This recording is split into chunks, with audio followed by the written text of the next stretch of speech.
cátedra de esta lección.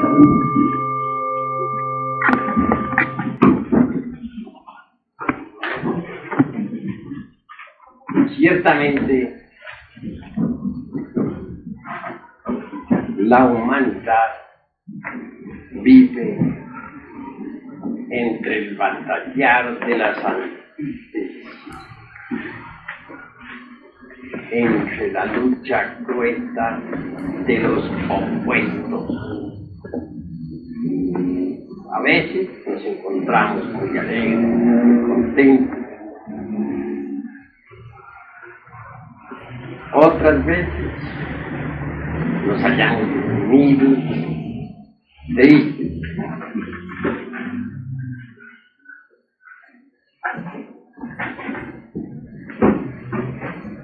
Tenemos épocas de progreso, de bienestar, unos más que otros, de acuerdo con la ley del karma. También tenemos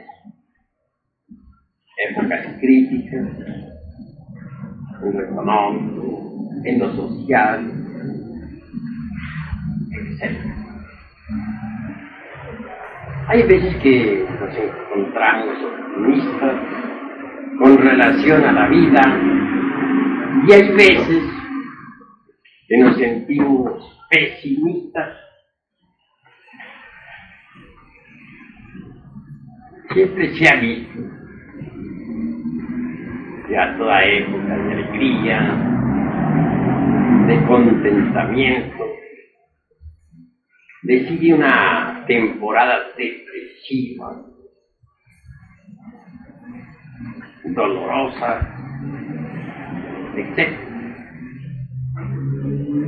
Nadie puede ignorar de que siempre estamos sometidos a muchas alternativas en el terreno práctico de la vida.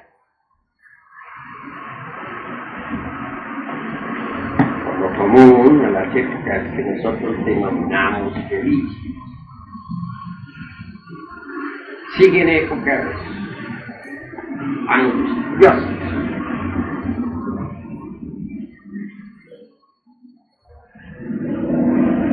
Es la ley del péndulo la que gobierna realmente nuestra vida.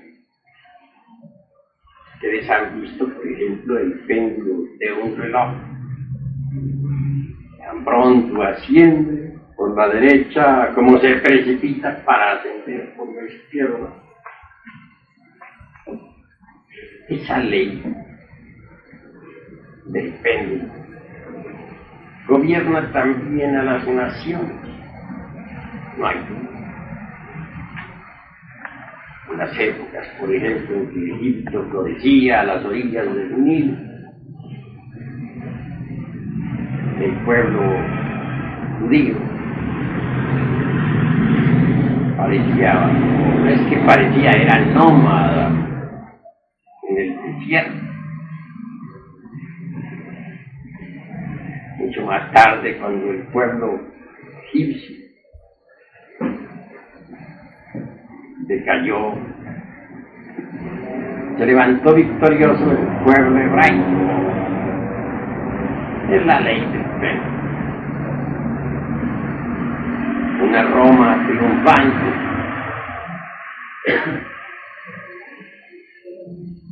se sostiene sobre los hombros de muchos pueblos, pero después cae con la ley del péndulo y esos pueblos ascienden victoriosos. La Unión Soviética, por ejemplo, se apasionó terriblemente por la dialéctica materialista. Pero ahora el péndulo comienza a cambiar. Está pasando al otro lado. Como resultado, la dialéctica materialista está quedando, o ya quedó prácticamente arrinconada. Ya no tiene ningún valor. Hoy en día la mayor producción que tenemos en materia de parapsicología se la debemos a la Unión Soviética. Y está ya comprobado, de acuerdo con datos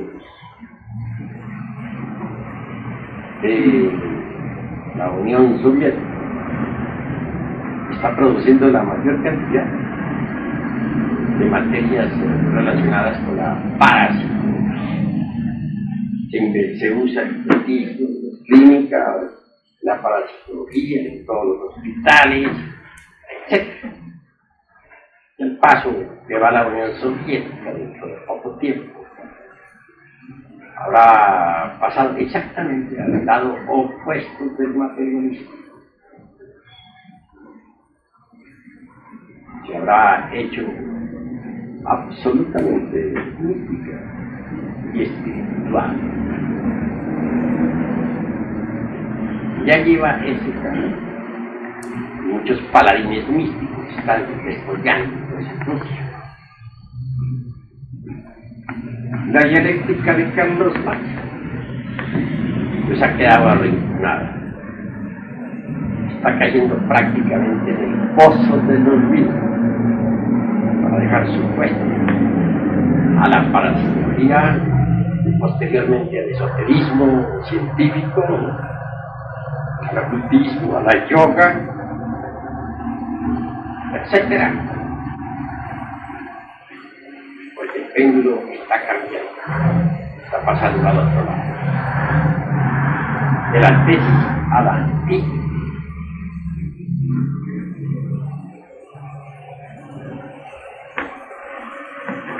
Todos los seres humanos dependen de la ley del péndulo. Eso es obvio. Tenemos buenos amigos y si sabemos comprenderlos, es claro que podremos conservar su amistad. Sería absurdo que nosotros exigiéramos que nuestros amigos no estuvieran jamás sometidos a la ley del péndulo. Nunca debe extrañarnos, por ejemplo, que un amigo con el cual hemos tenido siempre buenas relaciones resulte de la noche a la mañana con el cejo semi-fruncido, iracundo, berrinchudo, ingenioso, duro en la palabra, etcétera, ante nosotros. En esos casos hay que hacer una veña respetuosa y retirarnos para que el amigo tenga tiempo de desahogarse. Y por el hecho de que nos haga mala cara un día, no debemos nosotros desanimarnos. Antes bien comprenderlo, porque no hay ser humano que no esté sometido a la ley del péndulo.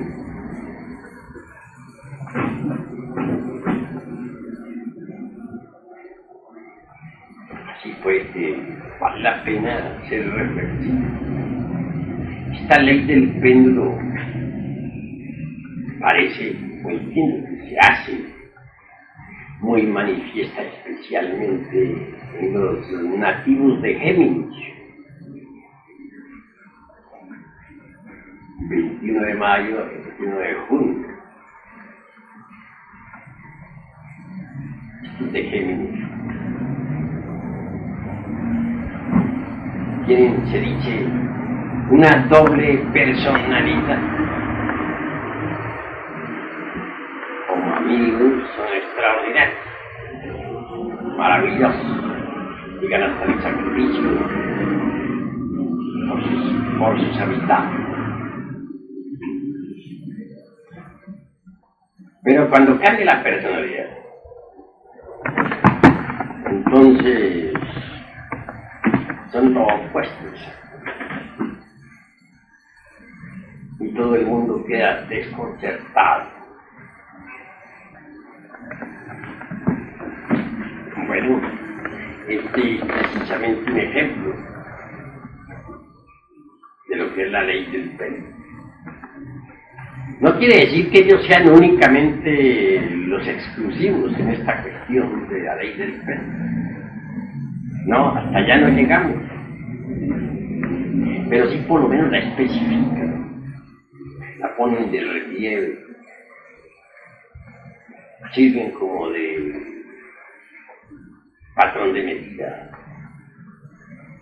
nos indican lo que en realidad de verdad es tal ley. Quienes conocemos a los nativos de Géminis sabemos manejarlo. Cuando viene su personalidad fatal, negativa a la manifestación, nosotros no ponemos ninguna resistencia y pacíficamente aguardamos que vuelva la personalidad simpática a la actividad.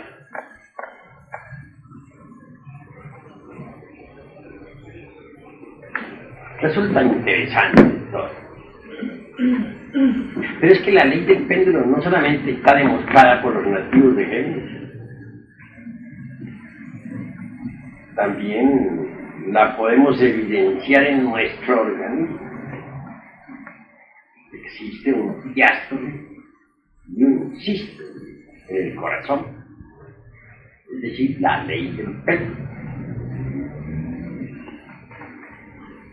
Diástole deviene de cierta palabra griega que significa reorganizar, prepararse, acumular, etc. Sístole significa contracción, impulso, dirección, de acuerdo con ciertas palabras griegas.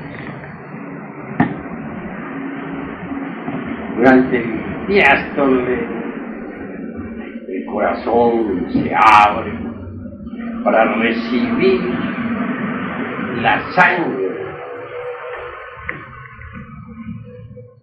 También organiza, prepara, etc. Hasta que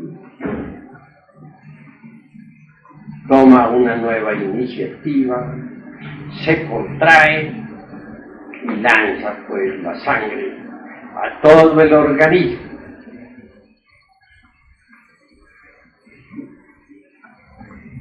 Este lanzamiento es fundamental, es importante, existe. Lo que sí me doy cuenta, cabal, es que las gentes comprenden que hay un diástole y un sístole, pero no entienden que entre el diástole y el sístole existe una tercera posición, la de preparación, ordenamiento, acumulación de potencias vitales, etc. Se nos dirá que es muy breve, pues, el intermedio entre el diástole y el sístole. Acepto. Se trata de milésimas de segundo. Para nosotros aquello nos resulta demasiado fugaz. Pero para ese mundo maravilloso de lo infinitamente pequeño, para ese mundo extraordinario del microcosmos, pues es lo suficiente para realizarse prodigios.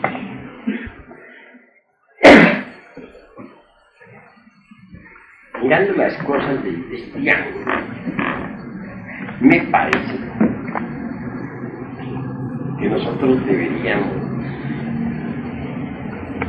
orientarnos por la cuestión esta del diástole, del sístole y su síntesis organizativa. ese hombre.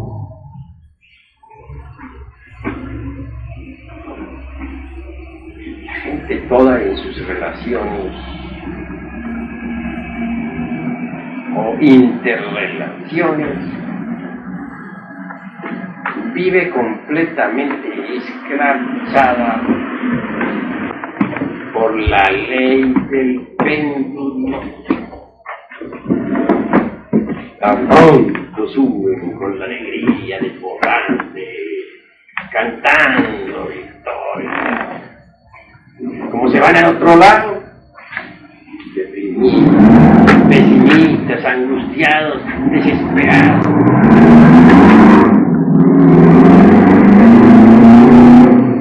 La vida parece comportarse toda de acuerdo con la ley del péndulo. Las altas bajas de la moneda, subidas y bajadas de las finanzas,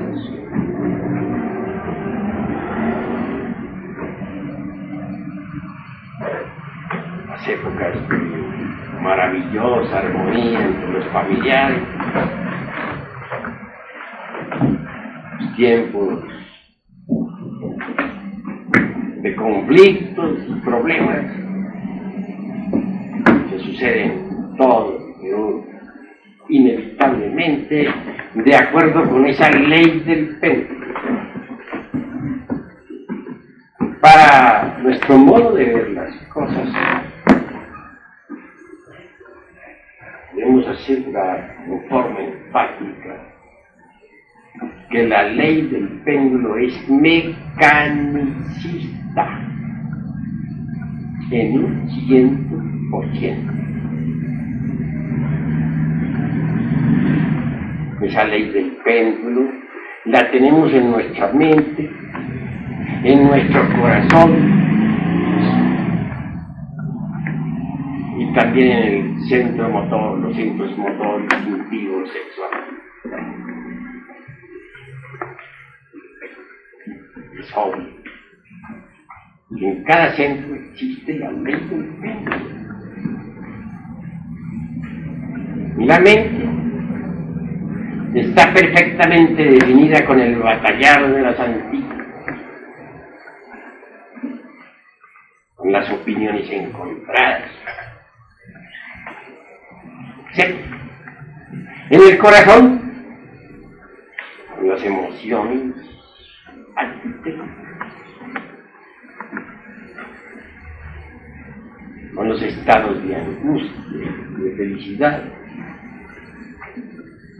de optimismo y depresión.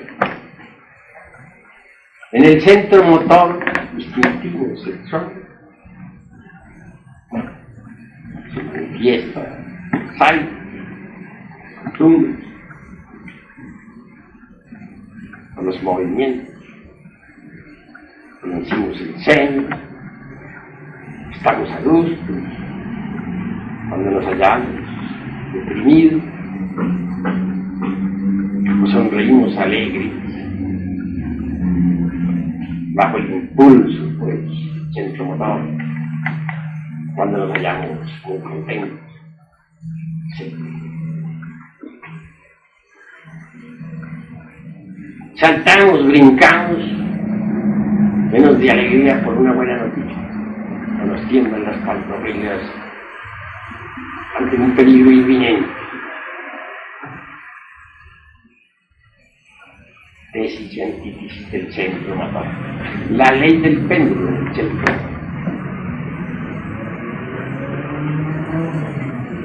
Conclusión. Somos esclavos de una mecánica. Si alguien nos da palmaditas en el hombro, sonreímos, entendemos. Si alguien nos da una bofetada, protestamos con otra. Si alguien nos dice una palabra de alabanza, felices nos sentimos. Pero si alguien nos hiere con una palabra agresiva, nos sentimos terriblemente ofendidos. Total, somos maquinitas sometidas a la ley del péndulo. Cada cual puede hacer de nosotros lo que le venga en gana. Quieren vernos contentos, dennos unas palmaditas en el hombro y unas cuantas lisonjas al oído. Estamos contentísimos. Quieren vernos llenos de ira. Díganos alguna palabra que nos hiera el dicho del amor propio. Dígasenos cualquier palabra dura, y nos verán también ofendidos, iracundos. Así pues, la psiquis de cada uno de nosotros, en realidad de verdad, está sometida a lo que los demás quieran.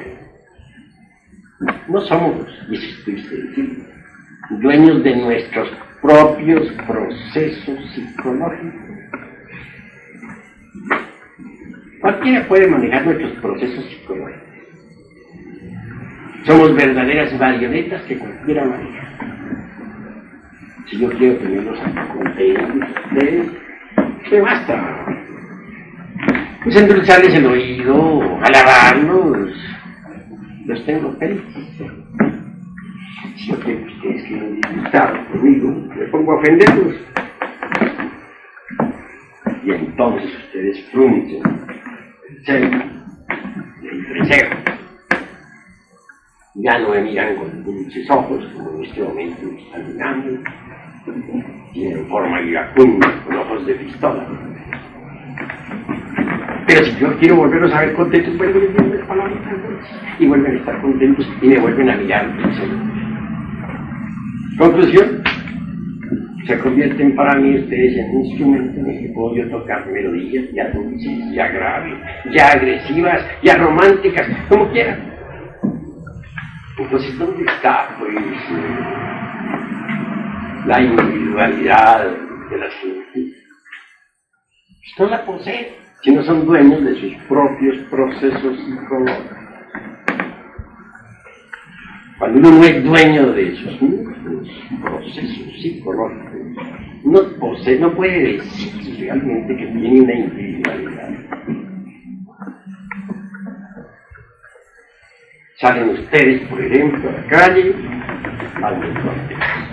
Mientras haya algo que les gusta, están manejando su carrito, por ahí viene un loco que anda por la ciudad, y los rebasa por la derecha, y que les atraviesa.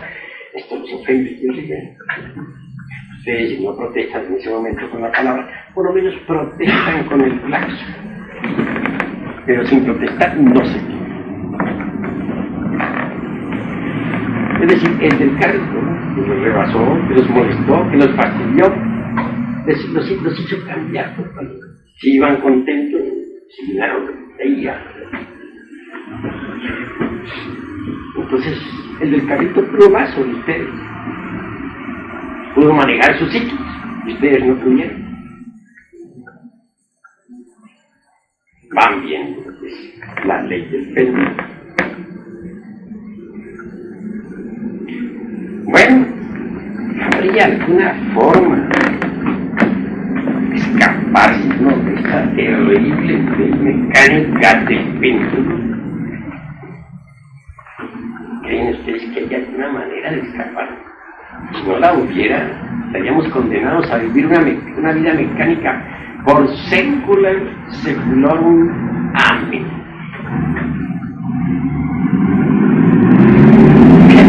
Tiene que haber algo que nos permita evadir esa o manejarla.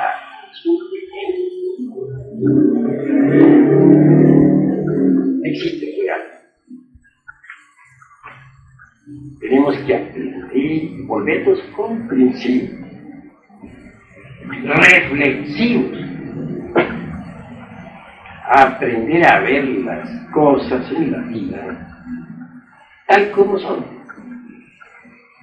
Obviamente que cualquier cosa en la vida tiene dos caras.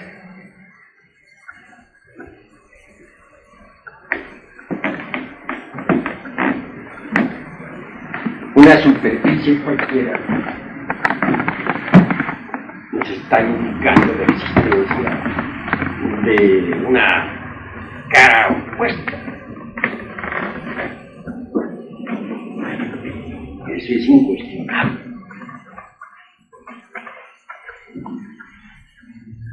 El anverso de una medalla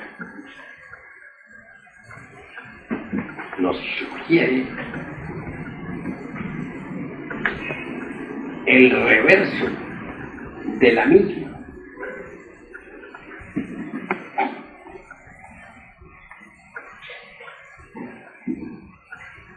Todo tiene dos caras. Las tinieblas son lo opuesto de la luz. En los mundos suprasensibles puede evidenciarse que al lado de un templo de luz existe siempre un templo tenebroso. Eso es claro.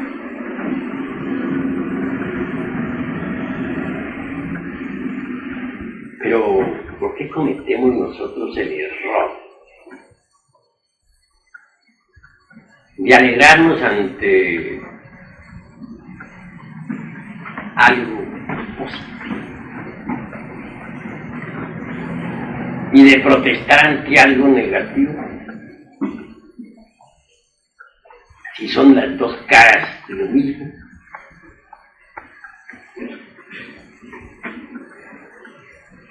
Pienso que el error más grave de nosotros consiste precisamente en no saber mirar las dos caras de cualquier cosa o de cualquier circunstancia. Siempre vemos más una cara, nos identificamos con ella, sonreímos. Pero cuando se nos presenta la antítesis de la misma, protestamos, rasgamos nuestras vestiduras, tronamos y relampagueamos. No queremos nosotros, en verdad, cooperar con lo inevitable. Y ese es nuestro error. Precisamente. Hay veces que nos apasionamos por el platillo, por un platillo, o digo por un platillo de la balanza, otras veces por el otro platillo. Hay veces que nos vamos a un extremo del péndulo y hay veces que nos vamos al otro.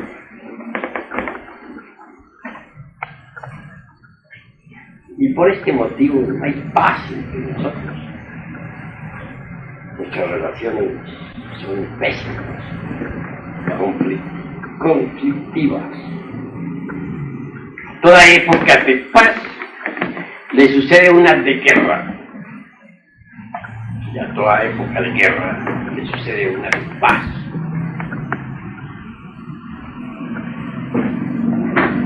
Somos víctimas de la ley del péndulo.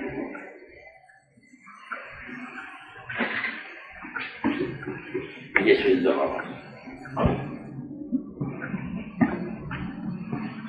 A eso se debe precisamente la tempestad de todos los exclusivismos. La lucha de clases, los conflictos entre el capital y los trabajadores, etc. Si nosotros pudiéramos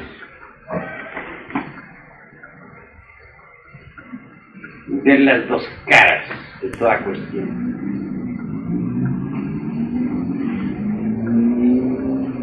realmente todo sería diferente.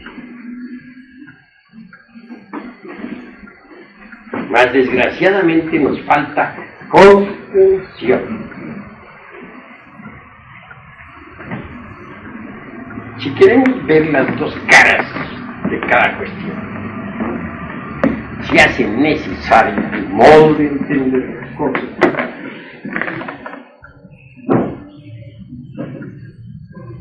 De vivir no dentro de la ley del péndulo, sino dentro de un círculo cerrado, un círculo mágico. Imaginemos nosotros un círculo alrededor de nosotros, un círculo mágico.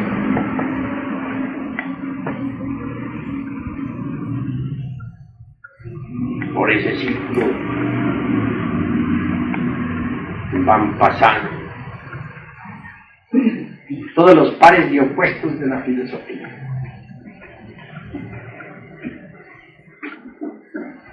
Las tesis y las antítesis.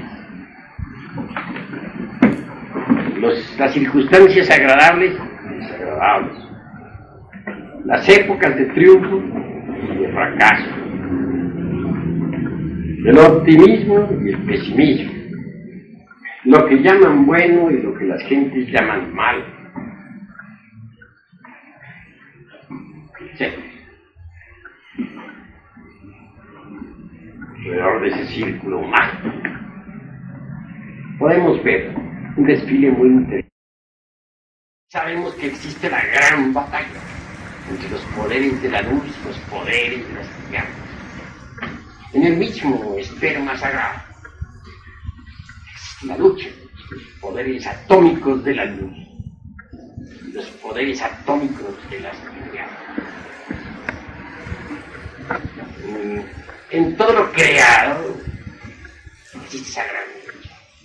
Las columnas de ángeles y de demonios se combaten mutuamente en todos los rincones del universo. Cuando uno no tiene todavía la piedra filosofal, ve como imposible la reconciliación de los opuestos, luz y tinieblas dentro del mundo. Mas cuando uno logra la piedra de los filósofos, la piedra de la serpiente, a base de trabajos conscientes y padecimientos voluntarios, entonces mediante la misma logra reconciliar los opuestos y los reconcilia en sí mismo, porque reconoce que todo en la creación tiene doble cara. Y solo mediante una tercera posición, es decir, solo mediante el Tao en el centro del círculo mágico, solo mediante la síntesis podemos reconciliar los opuestos dentro de nosotros la misma. Eso es obvio.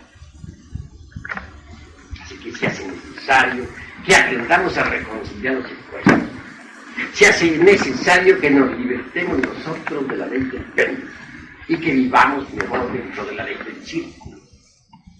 Uno se liberta de la ley del péndulo cuando se coloca en la ley del círculo, cuando se coloca en el Tao, que está en el centro del círculo mágico. Porque entonces a su alrededor ve uno cómo pasa por todo alrededor de la conciencia de uno, en círculo. Ve la conciencia redonda de uno. Ve cómo pasan los distintos aconteceres con sus dos caras, las cosas con sus dos posiciones, las circunstancias, etc. Los triunfos y las derrotas, el éxito y el fracaso. Todo tiene dos caras y uno ubicado en el centro reconcilia los opuestos. Ya no teme a un fracaso económico. Ya no sería capaz de volarse la tapa de los sesos, porque perdió su fortuna de la noche a la mañana, como han hecho muchos jugadores en el casino de Monte Carlo. Pierden su fortuna y se suicidan. Ya no va a sufrir por las traiciones de sus amigos. Se hace invulnerable al placer y al dolor. Vean ustedes lo extraordinario, lo maravilloso. Pero si nosotros no aprendemos a vivir dentro del centro del círculo, si no nos ubicamos exactamente en el Tao, punto central del círculo humano, estaremos expuestos, continuaremos como estamos, expuestos a la ley práctica y cambiante del péndulo, que es completamente mecanicista en un 100%. Doloroso. Mis queridos amigos, debemos aprender a vivir inteligentemente, conscientemente. Eso es obvio. Desgraciadamente, toda la humanidad está sometida a la ley del péndulo. Veamos cómo la mente pasa de un lado a otro. Eso es fatal.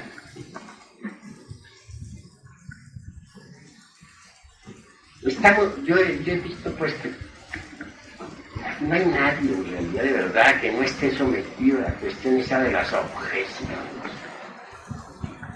Llega alguien, nos dice alguna cosa, alguna frase, ¿qué es lo primero que se nos ocurre?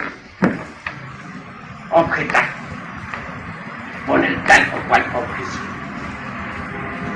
Es la ley del péndulo. Dime que te diré. Me derribas y yo te derribo después. Conclusión. Dolor. Amargura. Eso es terrible. ¿Por qué tenemos que estar poniendo objeciones, hermanos? Me viene este momento a la mente, casi que muy interesante. Hace muchos, pero muchísimos años, hallándome en el mundo astral, en Hod, en el Sefirot Hod, internado en ese Sefirot. Tuve de invocar a un deituso, ángel o Elohim, como ustedes quieran denominar, o Eva.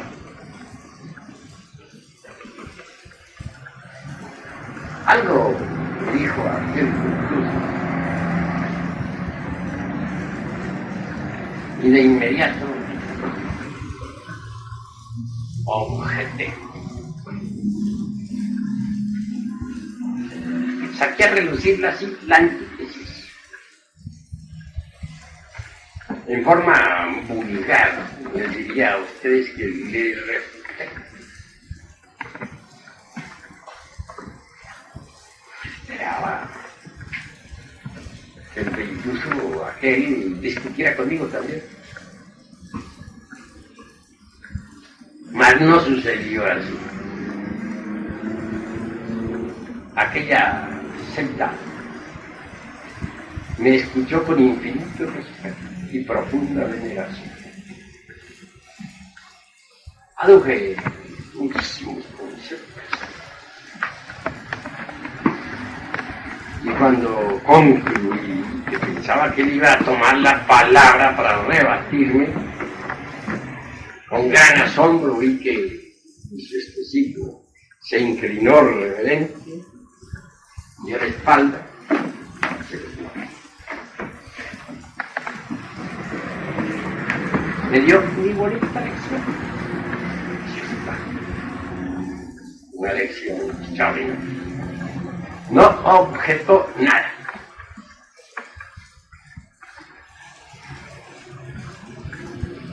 Obviamente aquel deituso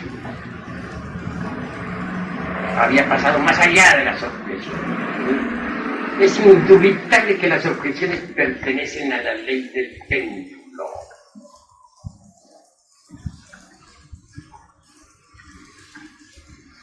Mientras uno esté objetado, está sometido a la ley del péndulo. Todo el mundo tiene derecho a emitir sus opiniones, sus consejos. Cada cual tiene de decir lo que quiera. Nosotros debemos sencillamente escuchar que está hablando con respeto. Terminó de hablar, nos retiramos.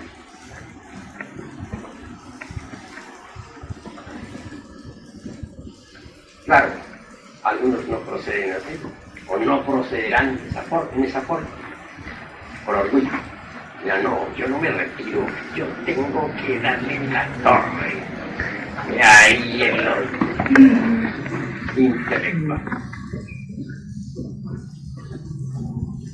Si nosotros no eliminamos de sí mismos el yo del orgullo, es obvio que tampoco lograremos jamás la liberación final.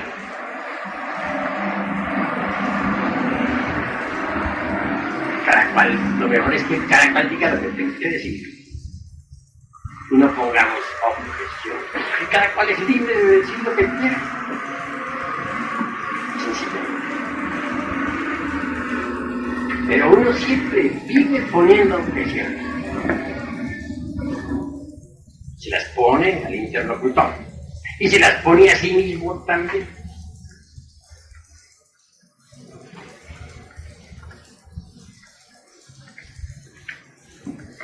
Claro, esto no significa que no exista el agrado o el desagrado. Existe. Pongamos que a cualquiera de nosotros se nos pone a limpiar una cocina cuando iban los cerdos. Creo que este no sería precisamente un trabajo muy agradable. Tendríamos derecho a que no nos pareciera agradable. Pero una cosa es que no nos parezca agradable tal trabajo. Y otra cosa muy diferente es que nosotros pongamos objeciones. Que empecemos a protestar. ¡Qué porquería esta! Dios mío, nunca creí que yo fuera a caer tan bajo. ¡Ay, desgraciado de mí! Etcétera, etcétera, limpiando una cocina de cerdos en lo que vine a parar. Bueno, con eso lo único que uno consigue es fortificar completamente pues los yoes de la ira, del amor propio, del orgullo, etc. También se da el caso de que una persona, en principio, nos desagrada. Ya me cae tan gordo esa persona. Pero una cosa es que le desagrade en principio. Y otra cosa es que nosotros estemos poniendo objeciones, que estemos protestando con esa persona, pero que esta persona no nos cae mal, esta persona es un problema, y que estemos buscando sus defectos para señalarlos, para indicarlos. Con las objeciones lo único que conseguiremos es multiplicar la antipatía en nosotros,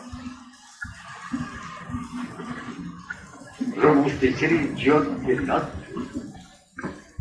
robustecer el yo del egoísmo, el yo de la violencia, del orgullo, etc. ¿Cómo hacer en este caso que una persona no nos es grata? Es que todos debemos conocernos a sí mismos, saber por qué no nos es grata esa persona. Podría suceder que esa persona esté exhibiendo alguno de los defectos que nosotros tenemos. Uno tiene el yo del amor propio adentro. Si alguien exhibe alguno de sus defectos interiores, pues obviamente, si alguien es que nos cae mal. De manera que en vez de nosotros estar poniendo objeciones sobre esa persona, protestando, riñendo, más bien autoexplorarlo para conocer cuál es ese elemento psíquico que cargamos interiormente y que origina esa antipatía. Buen seguro que si nosotros descubrimos tal elemento y lo disolvemos, la antipatía concluye. Pero si nosotros en vez de investigar en sí mismo, ponemos objeciones, protestamos, tronamos, relampagueamos contra ese algo. ¿Son ustedes seremos? Seremos. Ya. Pues es intentable. Dentro del mundo del intelecto, no hay duda que siempre estamos poniendo objeciones. Esto produce la lucha intelectual. Se divide la mente entre tesis y antítesis. Se convierte en un campo de batalla que destroza el cerebro. Observen ustedes cómo esas gentes que se dicen intelectuales están llenas de extrañas manías. Algunos se dejan el pelo alborotado, se rascan espantosamente, etcétera, hacen 50.000 payasadas. Claro, producto de una mente más o menos deteriorada, destruida por el batallar de la sangre. A todo concepto le ponemos nosotros una objeción. Termina nuestra mente riñendo sola. Como consecuencia vienen las enfermedades al cerebro. Las anomalías psicológicas, los estados depresivos de la mente, el nerviosismo que destruye órganos muy delicados como los del hígado, corazón, páncreas, vasos, etc. Pero si nosotros aprendemos a no estar haciendo cada cual piense como le venga, cada cual diga lo que quiera, terminarán esas luchas dentro del intelecto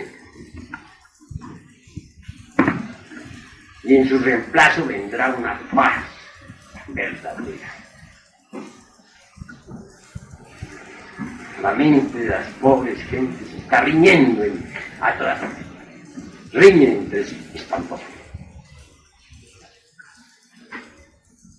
Y eso nos conduce por un camino muy peligroso. Camino de enfermedades del cerebro. De enfermedades de todo el organismo. Destrucción de la mente. Muchas células son quemadas inútilmente. Vivir en santa paz, sin poner objeciones, que cada cual diga lo que quiera y piense lo que le den gana. Nosotros no debemos poner objeciones. Y así marcharemos como se debe marchar, conscientemente. Hay que aprender a vivir. Desgraciadamente no sabemos vivir. Estamos metidos dentro de la ley del péndulo. Ahora que sí, yo reconozco, así platicando con ustedes, que no es cosa fácil no poner objeciones. Salimos nosotros de aquí, agarramos nuestro carrito, pronto más adelante alguien rebasa por la derecha, se atraviesa. Bueno, si no decimos nada, por lo menos tocamos el claxon en señal de protesta, aunque sea haciendo sonar el claxon, pero protestamos. Alguien nos dice algo en un momento en que abandonamos la guardia y seguro que protestamos. Ponemos objeciones. Es muy difícil, espantosamente difícil, no poner objeciones. En el mundo oriental, esto se ha reflexionado profundamente. también en el mundo occidental. Yo creo que hay veces que hay necesidad de apelar a un poder que sea superior al de nosotros. Si es que queremos libertarnos de esta cuestión de las objeciones. En cierta ocasión iba un monje budista caminando por allá, por las tierras esas del mundo oriental, un invierno espantoso lleno de nieve y de hielo y de bestias salvajes. Claro, esto lo proporcionaba sufrimiento, pobre monje. Naturalmente protestaba, ponía sus objeciones. Pero tuvo suerte, pobre. Está hallándose en meditación, se le aparece Amitabha. Es decir, Amitabha, en realidad de verdad es el Dios interno de Gautama, el Buda, Sakyamuni. Y le entregó un mantra. Que quisiera pues sostenerse fuerte sin hacer objeción. Algo que le ayudase para no estar protestando a cada rato contra sí mismo, contra la nieve, contra el hielo, contra el mundo. Se mantra. Es muy sencillo. Lo voy a vocalizar a ustedes bien para que lo graben en su memoria y para que quede grabado también aquí en estas cintas que traen ustedes grabadores.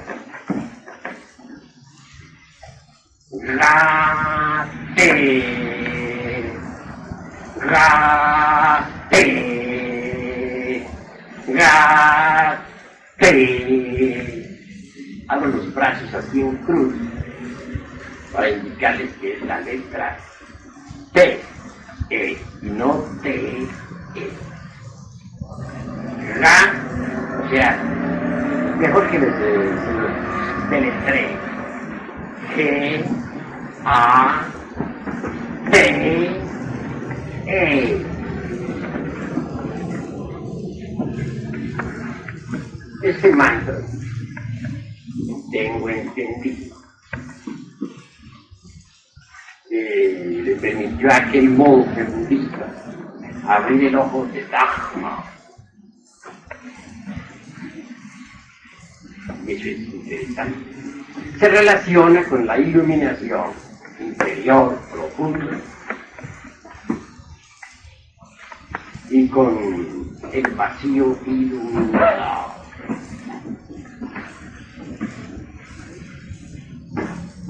Uno necesita algo que lo ayude, pues, porque no es tan fácil dejar de poner objeciones. Un momento que destruye uno la guardia y está poniéndole objeciones a todo, a la vida, al dinero, a la situación, al frío, al calor, etcétera, etcétera. Muchos protestan porque está haciendo frío, protestan porque está haciendo calor, protestan porque no tienen dinero, protestan porque es un mosquito, por todo está protestando. Cuando uno en realidad de verdad vive siempre haciendo objeciones, se perjudica horrible. Porque lo que ha ganado uno por un lado disolviendo el ego, por el otro lado lo está destruyendo con las objeciones. Que uno está luchando, que por no sentir, pero si está poniendo objeciones, obviamente vuelve y coge fuerza el demonio de la ira. Está haciendo uno la lucha terrible por eliminar el demonio del orgullo. Pero si pone objeciones, a mala situación, a esto, a aquello, pues no le importa ese demonio. Está haciendo uno esfuerzos por acabar con la abominable lujuria. Así pone objeciones en un instante dado. que porque la mujer no quiere tener relación sexual con él, o la mujer que porque el hombre no la busca, y 50.000 objeciones así por el estilo, se está fortificando al demonio de la lujuria.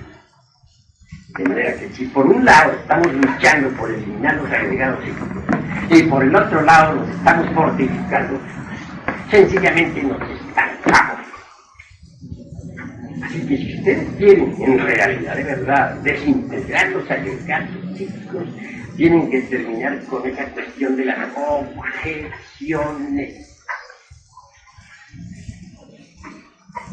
Si no proceden de esa forma, se estancarán inevitablemente. No progresarán en modo habitual.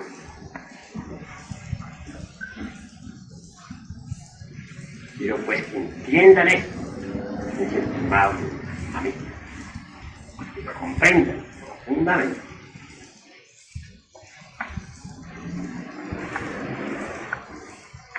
Bueno, hasta aquí por hoy la cátedra que debemos dar. Sin embargo, dejaremos abiertas las puertas para las preguntas que los hermanos tengan. A ver, habla, hermano. Maestro, se dice que el silencio es la elocuencia de la sabiduría. Muchas veces dice que es tan malo callar cuando se debe hablar como hablar cuando se debe callar. Pero hay veces, bueno, hay que hablar, tal vez en momentos de defensa, cuando nos están acusando, de justamente. Quisiera que me aclararan sobre ese aspecto. Uno tiene derecho a hablar, porque no es mudo. Nadie le ha a uno cosido la lengua. Pero lo que no es conveniente jamás para nuestro propio bien es estar haciendo objeciones, estar protestando, tronando y relampagueando porque está haciendo calor, porque está haciendo frío, disgustado con todo. Eso nos conduce naturalmente a nuestra casa. Necesitamos, repito, no hacer objeciones. Uno debe decir lo que tiene que decir. La verdad y nada más que la verdad. Y dejar a los otros libertad para que opinen como les venga en gana. Cada cual libre de decir lo que quiera. Si uno no procede así, si a todas horas está haciendo objeciones, destruye su mente, destruye su pobre cerebro, y ocasiona muchos daños así. Además, fortifica al ego en vez de disolverlo. ¿Hay alguna otra pregunta? Sí. Bueno, maestro, no hay objeción. Maravilloso. Solo me gustaría aclarar o ampliar, que lo hiciera, si me hace favor. Hay personas que viven muy, pero muy convencidas de que a un momento de alegría sucede uno de tristeza. Es decir, se programan en ese sentido. No se colocan dentro del círculo protector. Evidentemente a estas personas les sucede eso, pero de una manera infalible, matemática. Tanto es así que no disfrutan de los momentos de alegría, porque ya fatalmente están teniendo el momento de tristeza. Quisiera que aclararan esta situación. Claro, esas personas se dan cuenta realmente de que la vida, todo en la vida tiene dos caras. Pero desafortunadamente no se colocan en el centro del círculo. No se colocan en el Tao. Cuando uno está en el Tao, sabe que ve pasar alrededor de sí, alrededor de su propia conciencia, dentro de sí, todos los acontecimientos de la vida con sus dos caras, y sabe que son pasajeros. Obviamente entonces no se identifican con una cara ni con la otra. Reconcilia los opuestos mediante la vida. Digamos el caso de que alguien, por ejemplo, está en una gran fiesta, muy contento, muy alegre. Empero ese alguien sabe que a todo momento del día le sucede uno de dolor. Mas si esa persona está ubicada en el centro, en el Tao, entonces reconcilia los opuestos entre sí, su propio centro, su propia conciencia. Y sé que a toda alegría le sucede una respuesta. Mas a mí nada de esto me afecta, porque todo es pasajero, todo pasa, las personas pasan, las cosas pasan, las ideas pasan, todo pasa. No ignoro nada. Por lo tanto, puedo perfectamente vivir este acontecimiento como debe ser. Una reflexión así le permitirá a tal persona estar en el evento sin preocupación alguna. Está con, sabe que está en un momento pasajero. No lo elude, me entiende, conoce sus pecados. Sencillamente vive a actúa en la misma forma, al reflexionar una persona así, actúa en la misma forma en que actúa el cuerpo. El teatro se abre. Sí, lo cree. Y también en su interior, para, lo organiza, elabora, para luego entrar en actividad con el teatro, con el visto, por el chiste, y enviar la sangre pues, a los que era aspecto es intenso. Una persona así a reflexionar, pero a esta vida este es el dolor, este es un evento, ya se va, ya lo entendió, lo comprendió, habiendo hecho comprensión de hechos de hecho, entonces está con su tercera posición en la vida,